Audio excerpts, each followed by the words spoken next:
আজ তোমাদের সাথে দেশি মোরগের একটা রেসিপি শেয়ার করব। এভাবে বড় বড় করে আলু কেটে দিয়ে দেশি মোরগ রান্না করলে কিন্তু ভীষণ মজা লাগে। আর আমি যেভাবে রান্না করব এভাবে রান্না করলে কিন্তু দেশি মোরগের টেস্ট আরও অনেক গুণ বেড়ে যায়। তো আমার রান্নাটা কিন্তু দেখেই বুঝতে পারছো রান্নাটা কতটা লোভনীয় হয়েছে। তো চলো রান্নাটা শুরু করে দেই। তো রান্নাটা করার জন্য আমি একটা দেশি মোরগ খুব ভালোভাবে বেছে কেটে ধুয়ে একদম পরিষ্কার করে নিয়েছি। আর দেশি মোরগের মাংস বেশি মজা করে রান্না করতে চাইলে মোরগের স্কিনটাও কিন্তু নিতে হবে। তো দেখতেই পাচ্ছ আমি এখানে মোরগের স্কিনটাকেও নিয়েছি। এখন এখানে আমি কিছু মশলা দিয়ে দিচ্ছি এখানে 2 টেবিল চামচের মতো মরিচের গুঁড়ো, 1 টেবিল চামচের মতো হলুদের গুঁড়ো আর 1 টেবিল চামচের মতো লবণ দিয়ে খুব ভালো করে মাংসগুলোকে আমি ম্যারিনেট করে রেখে দিব 10 মিনিটের জন্য।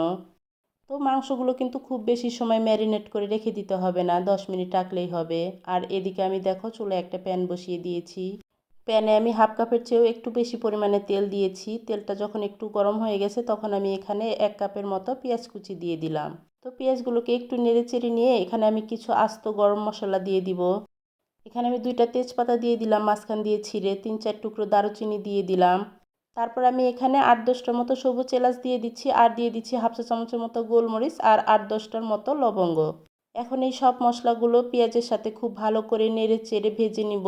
তো পেঁয়াজগুলো যখন এরকম একটু ব্রাউন কালার হয়ে এসেছে তখন আমি এখানে 1 টেবিল চামচের মতো রসুন বাটা, 1 টেবিল চামচের মতো আদা বাটা আর 1 চা চামচের মতো জিরা বাটা দিয়ে দিচ্ছি। এখন এই বাটা মশলাগুলো তেলের সাথে কিছু সময় ভেজে নিব যাতে করে মশলার কাঁচা গন্ধটা চলে যায়। তো আমার কিন্তু বাটা মশলাগুলো খুব ভালোভাবে তেলের সাথে ভেজে নেওয়া হয়ে গেছে। তো এখন আমি এখানে একটা টমেটো দিয়ে দিচ্ছি। টমেটোটা আমি কুচি করে কেটে রেখেছিলাম। তো এই টমেটোটা দিয়েও কিন্তু মশলার সাথে খুব ভালো করে ভেজে নিচ্ছি। ভাজতে ভাজতে যখন টমেটোটাও একটু নরম হয়ে এসেছে তখন আমি ওই যে ম্যারিনেট করে রেখেছিলাম মাংসগুলো, ওই মাংসগুলো এখানে দিয়ে দিচ্ছি। আগেই কিন্তু এখানে কোনো রকমের পানি দেওয়া যাবে না, মাংস দিলে কিন্তু মাংস থেকে অনেকটাই পানি উঠে আসবে। তো মাংসগুলো দিয়েও কিন্তু আমি খুব ভালো করে সব মশলার সাথে নেড়ে চেড়ে মিশিয়ে নিচ্ছি। তো সব মশলার সাথে মাংসগুলোকে মিশিয়ে নিয়ে এখন আমি হাই হিটে 10 মিনিটের মতো রান্না করে নিব। আর যে কোনো মাংস রান্নার ক্ষেত্রে কিন্তু প্রথমেই চুলার আঁচ একদম লোতে করে দিবে না। প্রথমে চুলার আঁচ থাকবে একদম হাই হিটে 10-15 মিনিটের মতো কষিয়ে নিয়ে তারপর চুলার আঁচ কমিয়ে দিতে হবে। তো দেখতেই পাচ্ছ আমি হাই হিটে মুরগির মাংসগুলো খুব ভালো করে কষিয়ে নিয়েছি। আর মুরগির মাংস থেকে যে পানিটা উঠেছে সেই পানিতেই কিন্তু আমি মাংসগুলো খুব ভালো করে কষিয়ে নিয়েছি। আর কষানোর সময়ই দেখতে পাচ্ছ কত সুন্দর একটা কালার এসেছে মাংসগুলোতে।